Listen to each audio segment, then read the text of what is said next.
Daisy Jail Farm Park, first one of its kind in India, now in Hyderabad. 50% discount on Magic Pass. సార్లు మాట్లాడి Karimnagar Jagtial vote చేసినావా? నువ్వు 500 సార్లు మాట్లాడితే Karimnagar Warangal vote చేసినావా? నువ్వు 500 సార్లు మాట్లాడి ఎలుగతుర్తి సిద్దిపేట ఓటు చేసినావా? నువ్వు 500 సార్లు మాట్లాడితే ROV వచ్చిందా? నువ్వు 500 సార్లు మాట్లాడితే శాతం అనేసి 12 రూపీస్ స్టేటస్ వచ్చిందా? నువ్వు 500 సార్లు మాట్లాడితే CRO పైసలు వచ్చినాయా? నువ్వు 500 సార్లు మాట్లాడితే గ్రామీణ సడక్ యోజన పైసలు వచ్చినాయా? నువ్వు 500 సార్లు మాట్లాడితే SRR కళాశాలకు అటానమస్ హోదా వచ్చిందా? ఏం చేసావు? 500 సార్లు మాట కేసీఆర్ ఆస్తులు సంపాదించి పెట్టావు. భూములు కబ్జా చేసారు. మీరు మీ సొంత ఊరిలో ఎకరాల ల్యాండ్లు కబ్జా చేసారు, కొన్నారు. ఇలా ఇంకానే ఏం చెప్పరు తిట్టుడే.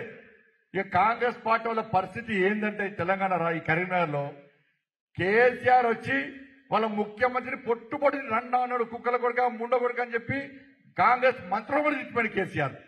ఇలా కాంగ్రెస్ పార్టీ నాయకులు ఆ స్థాయిలో తింటారు. ఖండించారు, పేర్కొన్నారు, తెలిపారు. ఖండించారు, పేర్కొన్నారు, తెలిపారు. కానీ బండి సంజయ్ తిట్టడానికి మాత్రం బూతులు వస్తాయి. వాళ్ళ ముఖ్యమంత్రిని మంత్రులు తింటేనే స్పందించాల్సిన స్థాయిలో కాంగ్రెస్ వాళ్ళు స్పందించారు. బండి సంజయ్ తిట్టడం మాత్రం రెండు పార్టీలు ఒక్కటై ఇలా కరీంనగర్లో తిట్టే ప్రయత్నం, తప్పుడు ప్రచారం చేసే ప్రయత్నం చేస్తున్నాయి. అన్న నేను ఏ రోజు కూడా ఒక్కరు గుర్తుంచుకున్నానా, ఏ రోజు స్వార్థం కోసం పనిచేయలేదు. మీరు ఎంపీకి గెలిపించిన తర్వాత మీరు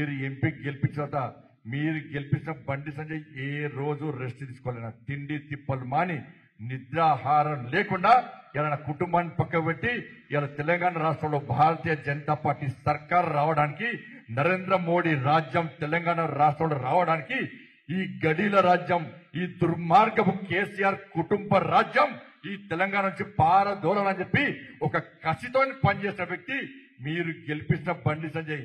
ఏ రోజు వ్యాపారాలు చేయలే, ఏ రోజు పైసలు సంపాదించాలి, బ్యాంకులో డిపాజిట్ చేయాలని చెప్పి ఎప్పుడు నేను తప్పు చేస్తే కేసీఆర్ అంటాడు నా మీద 18 మంది ఇంటెలిజెన్స్ లో పెట్టాడు. ఇలా ఇంటెలిజెన్స్ ఏం చేశారు? మరి వాళ్ళ నేను తప్పు చేస్తే ఎందుకు బయట పెట్టలే? నేను తప్పు చేస్తే కేసీఆర్ ప్రభుత్వం ఎందుకు చర్యలుకోలే? నేను తప్పు చేసిన ఆధారం ఉంటే ఇప్పుడు వచ్చిన కాంగ్రెస్ పార్టీ ప్రభుత్వం నా మీద ఎందుకు చర్యలు తీసుకుంటలేదు, ఎందుకు బహిరంగపరచలేదో ఒక్కసారి కరీంనగర్ ప్రజలు మీరు ఆలోచించాలి. సుమన్ టీవీలో మీ పర్సనల్ అండ్ బిజినెస్ ప్రమోషన్స్ కోసం కింది నెంబర్ కి కాంటాక్ట్ చేయండి.